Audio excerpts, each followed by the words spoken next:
Welcome to Women, Men, and Relationships. I'm JJ Flazanes, your host. Thank you for downloading today's show. We're in the home stretch. The next big step is this week. So you have about 2 days for the very, very last chance if you want to join us live. And also, if you want to get the virtual ticket, I am going to take it down. You will not be able to purchase it at this price when the event starts. So that would be Thursday, September 20th will be the last.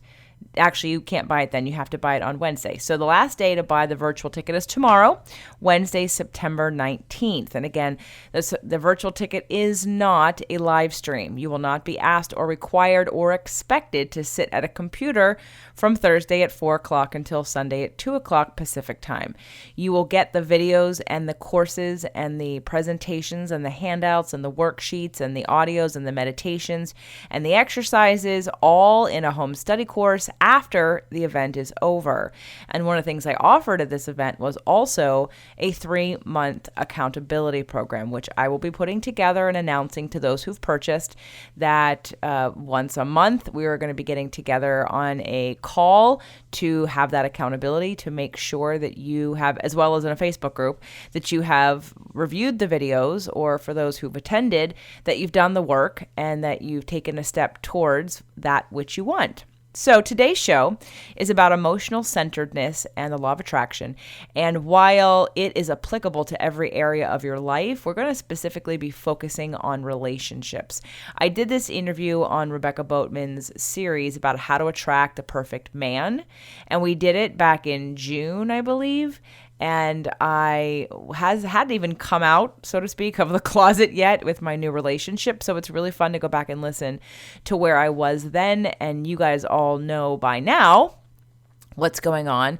But I hope that you can hear the respect, the admiration, the gratefulness, the appreciation, and the forgiveness that I have about everything that's happened and gone on. And I mean, I feel pretty centered in that interview. I just listened to it as I was editing it for you today.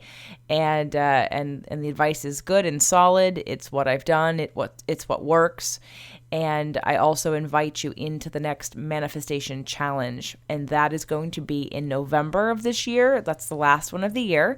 For those of you that have already subscribed to want to be in the group, hopefully by now I've let you in. But usually I only allow people in the group about a week before the next challenge. But there's a bunch of you sitting there in the wings, and I feel badly. So I'm going to invite you in.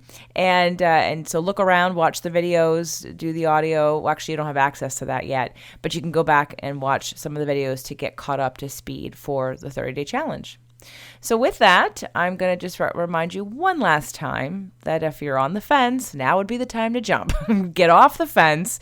Come join us at the next big step. The next event is in January, the 10th to the 13th. It's Releasing What Weighs You Down. And if that's a better fit for you, there still is a 5-payment plan option available. So don't bitch and whine to me about price. I'm giving you a payment plan.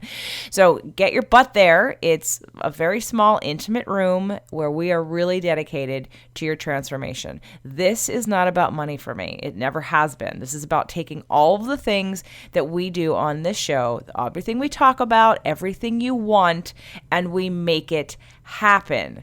We put you in a vibrational state for you to attract the change, the inspiration, the ideas, the shifting that you want, because otherwise we're just all blowing hot air, and that is not interesting at all to me. I want to make sure that this changes your life. I want to see it happen. I want to witness it happen. I want to support it happening in a bigger and more meaningful way. So jjflazanes.com/next big step. Last chance. You have 24 hours or 48 hours if you're getting this on download day, which is Tuesday, to buy a ticket or to buy a virtual ticket before the price will go up after the event is over and I recreate it into a different product. Okay? Enjoy today's show. Hello and welcome to the Attract the Right Man interview series. I am your host, Rebecca Boatman, and today I am so honored to bring you JJ Flazane. She is an empowerment strategist and the host of several podcast shows, including Fit to Love and Spirit, Purpose, and Energy. She is the director of Invisible Fitness and Amazon best-selling author of Fit to Love, How to Get Physically, Emotionally, and Spiritually fit to attract the love of your life, and the author of Knack Absolute Abs, Routines for a Fit and Firm Core. She was named Best Personal Trainer in LA for 2007 by Elite Traveler magazine.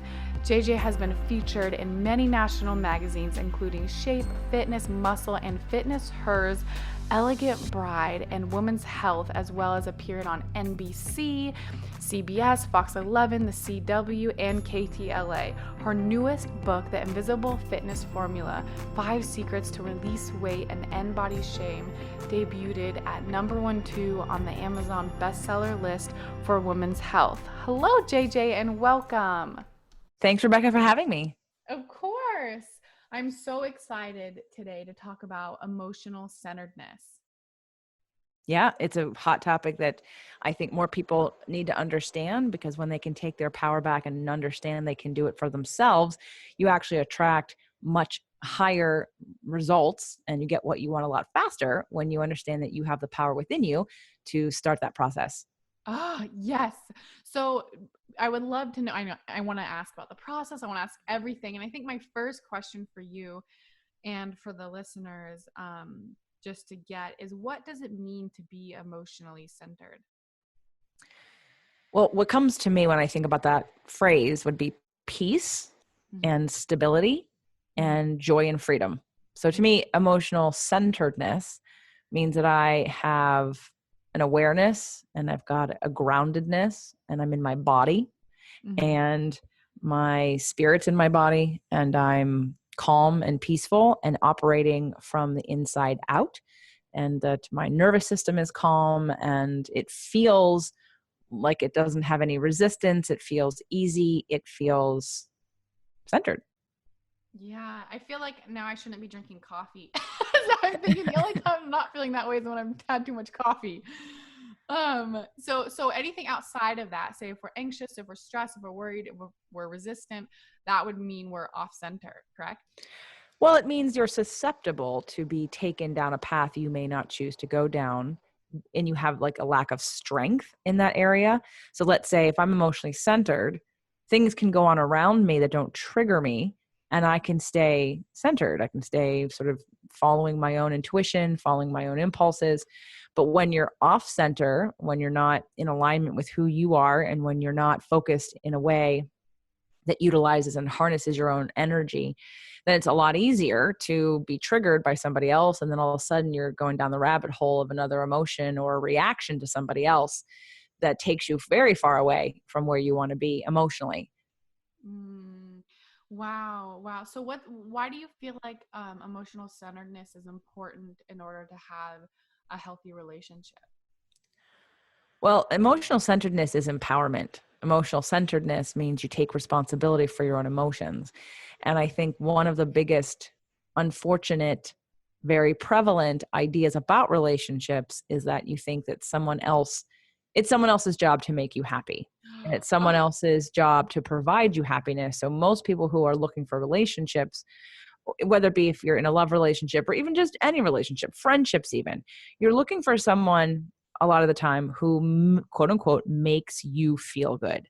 mhm. And the problem with that is it's unstable, it's unstable. You can't guarantee that someone's always going to act and react and talk and be in a way that will resonate with you. And so you put the power outside of yourself, and it's really, really detrimental in relationships to give the power away, because then you get to blame and become a victim. And Oh, really, that's the difference between victim mentality and it being empowered. When you understand that you're the creator of your own reality, you never, ever have to give up that power to somebody else, even when you could say, this situation is creating negative feelings, and it can be.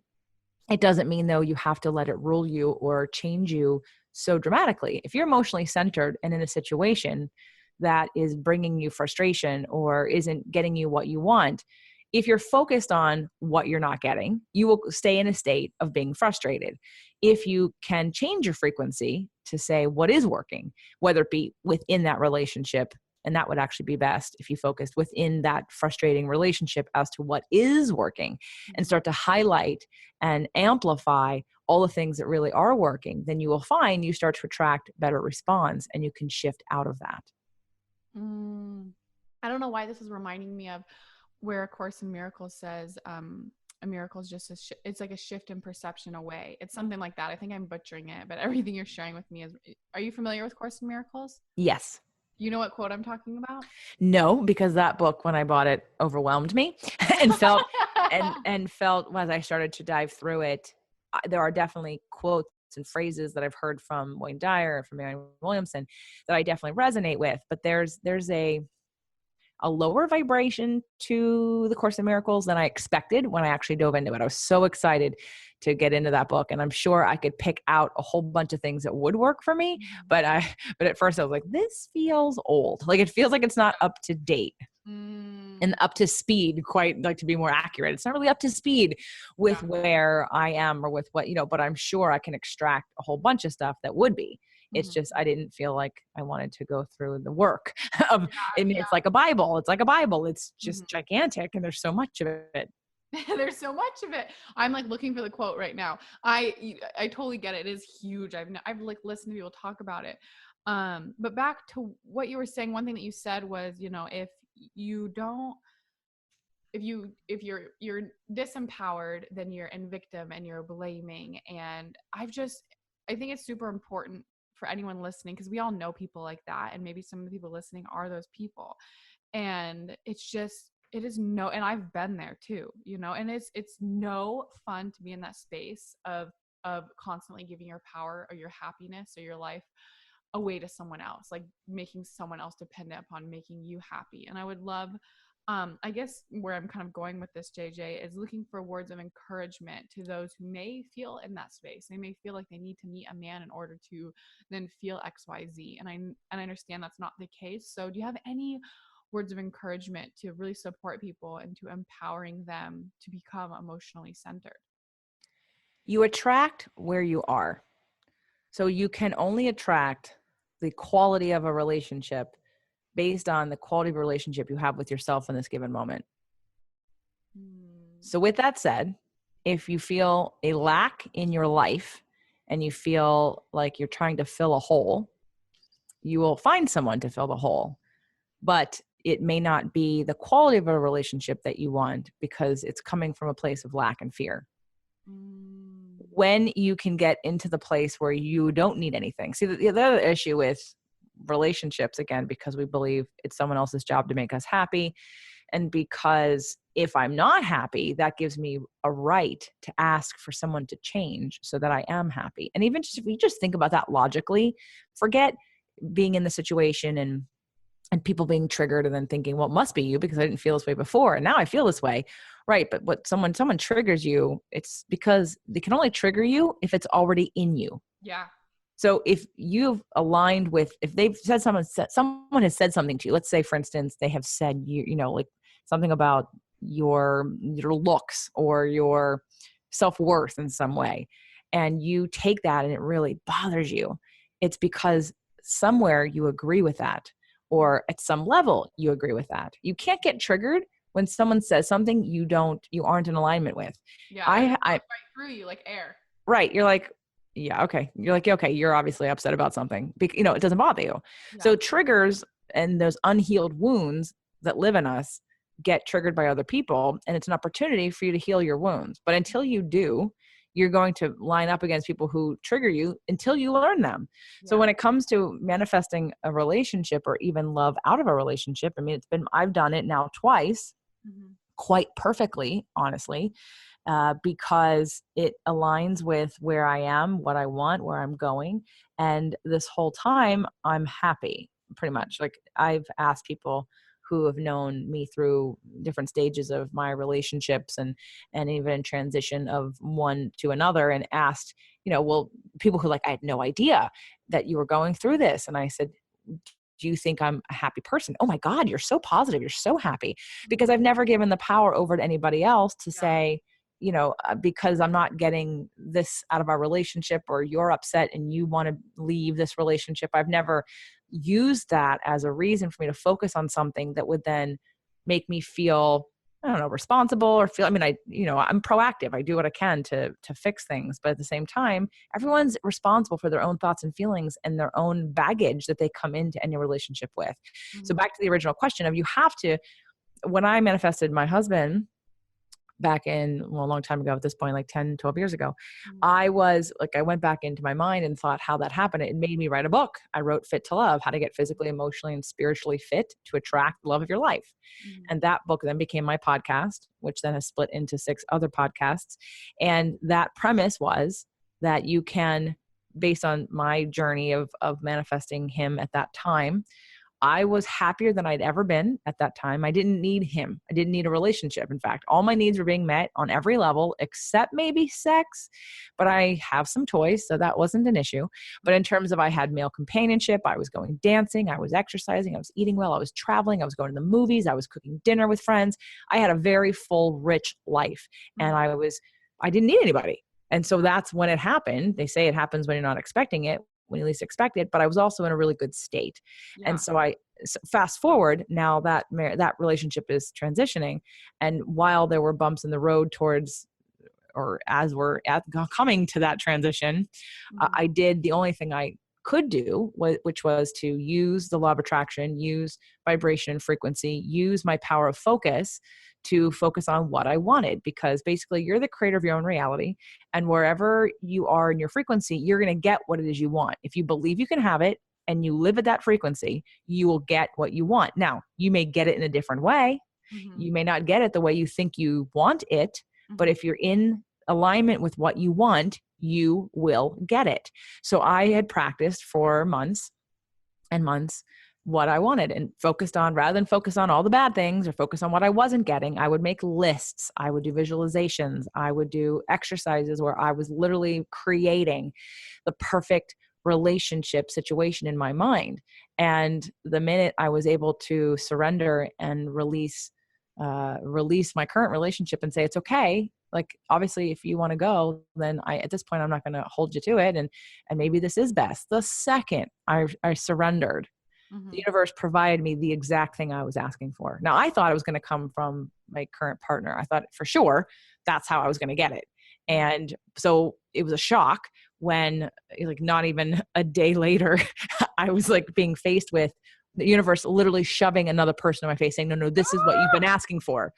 And I was like, oh my God, it was such the most perfect manifestation. I mean, it was perfect when I manifested my husband the first time, but now here we are in another situation where there's been this smooth transition, but I literally have never lost faith in that I can get what I want. I can be treated the way I want. I can have a partner who's willing to do what it takes, who wants to be on the journey this way. I never lost sight of that. And I did 100% I could get it. No, I did think I could get it from my current partner, but that's, again, if you believe it, the universe will give you what it is you are in alignment with, and boom, it just happened, and it's amazing. So I now have done it twice. So I can speak from experience of how the perfection of divine timing and law of attraction works when you seriously take responsibility for your own thoughts and feelings, your own emotional baggage, heal what you need to heal, visualize what it is you want, get in alignment with that, and trust me, you will be provided for. Oh, this is so powerful. And I'm so happy you're sharing from personal experience, because it makes a difference. And one question that's coming up is, I know that some of the listeners may have fear around taking responsibility for their own happiness and their own emotional centeredness. So why is it that you feel like sometimes people are afraid to actually be in that sort of radical ownership? Because it feels very easy to blame somebody else. It takes a lot of work, and it takes a courage to look yourself in the mirror and accept responsibility for what you've created. And once you do that, you have a choice of whether or not you want to do something about it. And if you are aware that you're making these choices and that you're attracting these things, then it makes it really hard to turn back and ignore all the things you're creating. So I think that conscious awareness provides and for a lot of people, I mean, I know relationships, marriages, other relationships that aren't working and that haven't worked and that probably won't work, but people stay in them because it's comfortable, and they're more afraid of what happens if I leave, or what happens if I if I do take responsibility, because sometimes taking responsibility for your thoughts and feelings means you may have to take an action. And if that action rocks your world and disturbs your norm in a way that's uncomfortable for you, you may not take it. So sometimes staying numb, staying unconscious, staying asleep is the easier path for people who don't like change or who don't believe they deserve anything better. No, like I don't want to stand for that, JJ. We have to wake everyone up. They have to want it. Unfortunately, they have to want it. And the only thing we can do is be as awake as we all can be, and to visualize people waking up, and to trust and stand in that place where people can gravitate towards that. You never want to come down to where somebody is if they're sort of lower. And I don't mean that in a judgmental way. I just mean if someone's coming from a victim place, they're coming from a negative feeling, they're depressed, they're repressed, they're angry, and you step down to where they are, you give them no room to grow. It's actually a form of enabling. So holding the space a little higher in a happier place where ultimately everybody wants to be. Yeah. You sort of almost hold the light for them to show them the way. And the best way to teach is to be an example, not to tell people what to do, but to show them the power of what works. I mean, at this stage, I know we're in July here, but at this stage, I haven't really even made this announcement to my community or to my people. And then there's the half of my tribe that I want to share with because it's the proof. Oh my gosh, there's a picture that I saw in January of my new relationship. Although that back then there was nothing, it was just a picture. And I thought to myself, wow, I really want to be in that scene. It had nothing to do with the person at the time. And that was in January. And when this all transitioned, I literally was in that picture last weekend. And I took the picture, and he said, you better timestamp this because this is amazing. It's like less than, well, I guess we're in 5 months, 6 months. Yeah, we're 6 months. 6 months that I not only did I manifest what I wanted, I'd worked a little harder than 6 months on my current relationship, or my whatever I'm in. But that picture is so perfect. I thought, oh my gosh, like I was even nervous this weekend going there because I thought, I'm going to be in that picture. Like I'm actually creating exactly what I looked at and had no conscious awareness of what was going to happen in this last 6 months, but looked at it and thought, I want that. Wow. And I got that. Girl, I just got full body chills. Oh, and I know this is I love rabbit holes, so I can totally see us going down a rabbit hole on this, but it's almost like, it sounds like what happened with you was there was a desire without attachment. And I feel like there's so much power to that. It's like there's something that you wanted, yet you weren't strangling it. And I think that that's just beautiful. And there's a lot of power to that. And I would love to know your thoughts around that. Totally. I mean, like I said, I know and trusted that I was going to get what I wanted, and I was open to it coming however it was going to come. And law of attraction says you get it in the path of least resistance. I really thought the path of least resistance was going to be my husband. I really, really, really did. Yeah. And I thought by taking a break from our relationship and separating, that would give him and I space to sort of have some aha moments. I had no idea the path of least resistance was going to be somebody else, and that this was going to be so clear, so easy, and so obvious. I mean, I even looked back at a list that I journaled. I wrote my journal last night, and as I opened it up and I went back pages and pages and pages, and I saw the exact list of what I said I wanted, and I have it. It's like magic, but the magic part of it is that, yes, you have to believe it's possible. You have to practice being emotionally in alignment with what it is that you want. And then you do have to give up control and surrender and say, allow the universe, God, source, whatever you call that, creator, to just line it up for you. You've asked. You are now in receiving mode by being in the right frequency. And then you have to allow it to be presented to you. You can't control how it happens. You can try to influence other people by thinking about them in the most positive light. Like I said, if you're having an issue in your relationship, it doesn't always take two people to fix some issues in a relationship. As long as one person is willing to treat it differently, to have different expectations, to focus on what is working, to lighten up a little bit, maybe to work on some of their stuff, the reasons why they get triggered. If one person is willing to shift their energy about that relationship, the whole relationship can transform. Yeah. One thing also that you said that is you have to start practicing being in the emotional state or feeling. You used your own words for it. So um what do you recommend for the ladies listening where they want it, right, and they have the desire? How do they get their emotions behind it as well? Because I understand there's a, we can want things, but if we don't believe that we are available for them or we're worthy of them, then we're not going to be an open space to receive them. So for people listening, what do you um encourage as far as just getting their emotional body behind their desires? Well, again, first of all, you have to be awake and recognize what your feelings are and what's going on with you and why, and your own relationship with yourself. So like I said, Fit to Love, that book and the podcast started out as a movement to encourage people to come at self-care from a place of love and not self-hatred and shame. And I think it's the same thing with relationships. If you're single or you're in a not good situation, and to really take responsibility for, what lessons you're supposed to be learning, what roles do you play in that? Are you being a good example of how you want someone to treat you? People want someone to treat them like a queen, but are you treating you like a queen, or are you treating yourself like a second class citizen? And if that's the case, you can't expect somebody else to do what you're unwilling to do for you. It will only last for a little while until they get hip to the fact that you don't like you as much as they like you. And that's going to change their opinion of you. So you have to really work on that relationship with yourself and try to start to not try to start to really look at your own self-talk, look at your own thoughts and feelings and interpretations of things.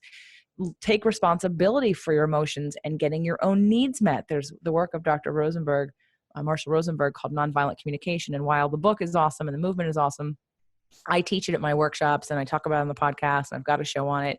It's a really great way for people to start being aware of things that you may not even be aware of. Like, you may not even understand how frustrated or afraid of things you are because certain needs aren't being met. But the minute you can be empowered to get your own needs met, all of a sudden those emotions aren't the same anymore. You're not feeling the same way. And so to get into alignment with what it is that you want, you got to clean up the path to get there. And that's going to take some self-exploration. It's going to take some self-healing. And, again, you don't have to go down that path. It is a little bit of work, but the freedom and the amazing results you get because of that are worth the self-reflection, worth getting some help with, and worth cleaning up. If you really want to have an amazing life, I don't really see any other choice but to take responsibility for the stuff that you can take responsibility for. Yes. Oh, this is so good. And I love that you kind of honed in that it's worth it, because it so is worth it, living from an empowered place of like, wow, it's just so much that becomes available when you come from radical ownership and responsibility. And I love the story that you shared of how also the part of, one other thing that I would love for you to kind of dive into about how you wanted something, you took a break and you wanted something, but you weren't attached to the how. And I feel like sometimes people get so attached to the how, like, oh, I have to meet him through a mutual friend. Like, I have to meet him from Match. Like, they're so stuck on the strategy that they're actually straining the universe, and they're closing themselves off to possibilities. So since I would just love for you to kind of talk about the magic of not knowing the how. Well, while you're welcome to visualize and think about and hope for a how, the just having a little room for possibility that it may come from another place releases some of the resistance to getting it.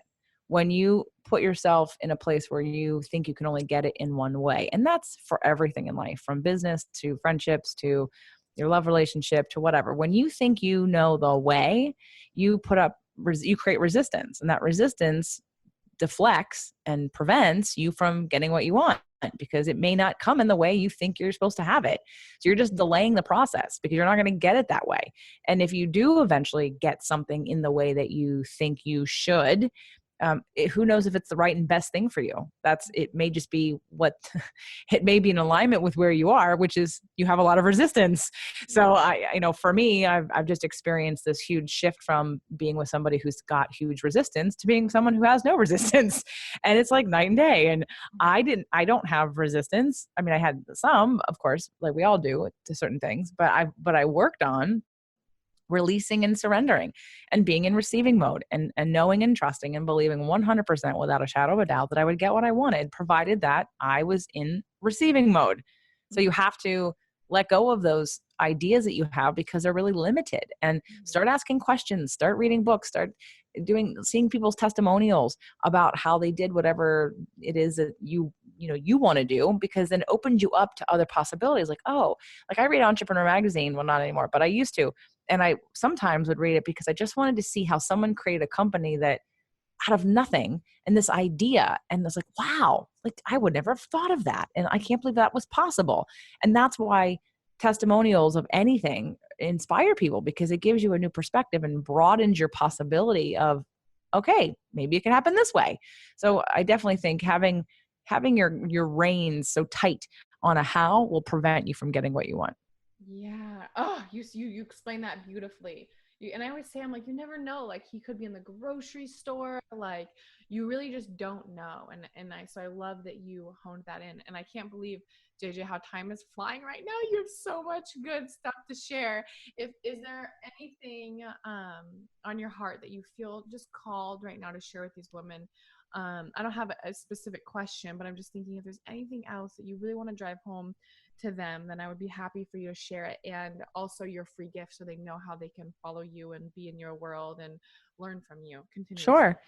Well, I'm feeling called to share the story about how I attracted my husband and years ago, because I was already dating somebody. I had just broken up with an ex-boyfriend, who I was not in love with for sure.